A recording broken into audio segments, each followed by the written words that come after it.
Our channel does not promote any violent, harmful, or illegal activities. মানুষ যারা কাজ করে বাইরে পরিযায়ী শ্রমিক তারা কেউ বাঙালি নয়, পশ্চিম বাংলার নয়, তারা রোহিঙ্গা, তারা বাংলাদেশি। এই চিৎকার করে তিনি বললেন।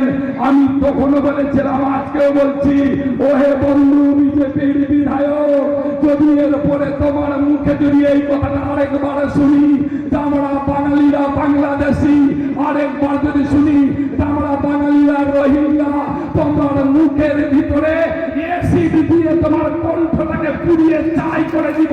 তুমি এটা জেনে রাখো, এটা পশ্চিমবঙ্গ, এটা আমরা বাঙালিরা তোমার মুখে কথা বলার জায়গা রাখো না। এসিড দিয়ে তোমার কি শুনলেন তো? বিজেপি বিধায়কদের গলায় অ্যাসিড ঢালার হুমকি দিলেন মালদা জেলা তৃণমূল সভাপতি আব্দুর রহিম বক্সি। তার হুঁশিয়ারি, এলাকায় বিজেপি করলে তাদের সামাজিকভাবে বয়কট করা হবে, এমনকি বিজেপির পতাকা ছেঁড়ার নিদান থেকে সাংসদদের পেটানোর হুমকি। একের পর এক বেফাঁস মন্তব্য করে তুমুল বিতর্কে জেলা সভাপতি। মালদার মালতীপুর বিধানসভার বাংলা ভাষা আন্দোলনের এক কর্মসূচিতে যোগ দিয়ে এভাবেই বিজেপির বিরুদ্ধে কার্যত হুঁশিয়ারি দিলেন তিনি। যদিও এ প্রথমবার নয়, এর আগেও বিভিন্ন কর্মসূচি থেকে একাধিকবার বিরোধীদের বিরুদ্ধে বেফাঁস মন্তব্য করেছেন তিনি, কিন্তু তারপরেও নিজের বক্তব্য নিয়ে বিন্দুমাত্র অনুতপ্ত নন তিনি। তার পাল্টা দাবি, আমি কোনো অগণতান্ত্রিক বক্তব্য রাখিনি। এখানে বিক্ষোভ সমাবেশের আয়োজন করেছিলাম, সেই বিক্ষোভ সমাবেশ আমাদের আজকে এখানে অনুষ্ঠিত হয়েছে হাজার হাজার মানুষের উপস্থিতির মধ্যে। বলছি এখানে অ্যাসিড ফেলে দেওয়ার কথা বলছেন আপনি, আজকে মঞ্চ থেকে বেফাস মন্তব্য করতে দেখা গেল, কি বলবেন? বেফাস মন্তব্য নয় এটা, ও তো খারাপ কথা বললো। 2 তারিখে বিধানসভার ভিতরে দাঁড়িয়ে শিলিগুড়ি একজন বিজেপি বিধায়ক তিনি বলছেন যে বাইরে যে পরিযায়ী শ্রমিকরা থাকে সে পরিযায়ী শ্রমিকরা সকলে রোহিঙ্গা, তিনি বলছেন সকলে হচ্ছে বাংলাদেশি। এ ধরনের বক্তব্য রাখতে পারে একটা সংসদীয় মানুষ, রাখতে পারে না, একজন বিধায়ক রাখতে পারে না।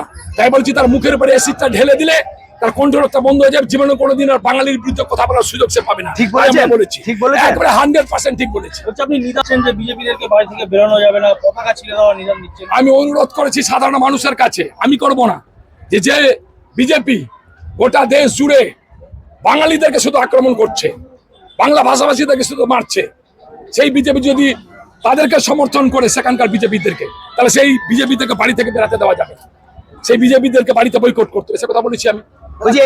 যদি এরপরে থানা ঘেরাও করে তাহলে তাকে রীতিমতো পিটিয়ে থানা থেকে বের করে দেওয়া হবে, এই হুঁশিয়ারি আমি আজকেও বলছি দাঁড়িয়ে, গণতান্ত্রিক পদ্ধতিতে আন্দোলন করা অধিকার ভারতবর্ষের সর্বস্তরের মানুষের আছে, কেউ কাকে কোনো সরকার বাধা দিতে পারে না। কিন্তু যদি এখানে দাঁড়িয়ে বিজেপি সরকার কলকাতায় আমাদের মঞ্চ ভেঙে ফেলেছে সৈন্য দিয়ে, কিন্তু আমরা সেটা এখানে করব না। কিন্তু আজকাল থেকে যেই নাটকটা তিনি করলেন থানার সামনে বসে, এটা অগণতান্ত্রিক, গণতান্ত্রিক নয়।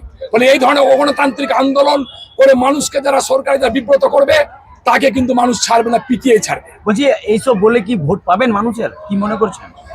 মানুষ ভোট দিবে বলেছে, হাজার হাজার মানুষ এখানে উপস্থিত ছিল, আপনি দেখেছেন। আমি অসংসদীয় অগণতান্ত্রিক কোনো বক্তব্য বলিনি। আমি বলেছি বুকের ব্যথা, বুকের বেদনা, মানুষের কান্না, মুকেশ মন্ডলের স্ত্রীর কান্না, তার শিশুর কান্না, সাব্বিরের মায়ের কান্না, সেই কান্নাটাকে তুলে ধরেছি আমার বক্তব্যের মধ্য দিয়ে। আমি কিন্তু কোনো অসংসদীয় বক্তব্য এখানে রাখিনি। ডেলা দিয়ে পিঠে মারার কথা বললেন।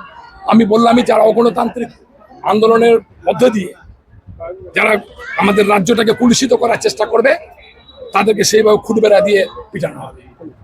রহিম বক্সির মতো এমন নির্লজ্জ অশিক্ষিত লোক মালদা জেলার রাজনীতিতে আসেনি।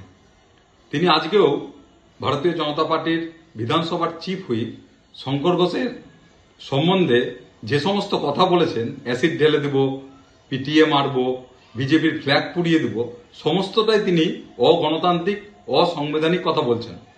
এবং তার পার্টি তাকে কিভাবে জেলা সভাপতির পদে রেখে দিয়েছে, এটা ভাবতে আমাদের আশ্চর্য লাগছে।